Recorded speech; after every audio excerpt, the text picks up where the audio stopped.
Bonjour, Fabien Matras, député du Var, la 8e circonscription, et désigné porte-parole du groupe En Marche sur la mission sécurité intérieure. Mission qui regroupe les budgets de la police nationale, gendarmerie nationale, sécurité civile et sécurité routière. Les éléments forts du vote du budget sont, dans un contexte de restriction budgétaire, un budget qui est en augmentation, puisqu'on a prévu une augmentation de l'enveloppe de 400 millions d'euros pour l'ensemble de la mission.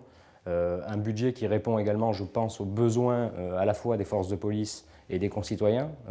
On voit que les gens aujourd'hui, la demande des forces de l'ordre, c'est d'avoir davantage de moyens humains et de moyens matériels.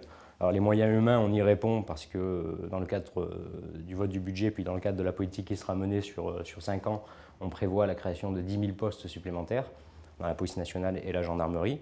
10 000 postes auxquels viendront s'ajouter également 4 000 substitutions. Substitution, on appelle en fait le remplacement d'un agent de terrain ou d'un agent d'actif qui est remplacé par un personnel administratif quand celui-ci effectue les tâches administratives, ce qui permet à l'agent d'actif de retourner sur le terrain et d'avoir un travail réellement de sécurité du quotidien.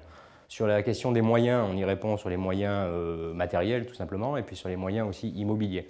Sur les moyens matériels, le sens du budget est d'arriver à avoir des gendarmes et des policiers qui soient mieux équipés, mais surtout arriver à moderniser nos forces de l'ordre.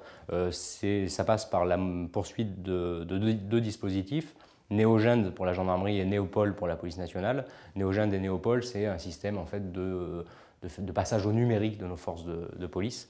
Et sur les moyens immobiliers, qui est un point qui me semble important et d'actualité, là, on prévoit un effort qui est considérable. Si on prend l'exemple de la gendarmerie, on passe d'une enveloppe de 70 millions d'euros chaque année qui était allouée au budget immobilier de la gendarmerie à une enveloppe de quasiment 110 millions d'euros.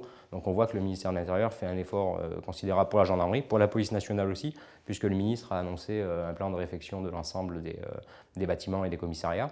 Voilà, donc ce qu'on peut dire sur ce budget, c'est que finalement, on a réussi à construire un budget qui à la fois rentrait dans le cadre budgétaire qui était imposé, de restriction globale, mais qui en même temps répond réellement aux besoins du quotidien des forces de l'ordre et également de nos concitoyens.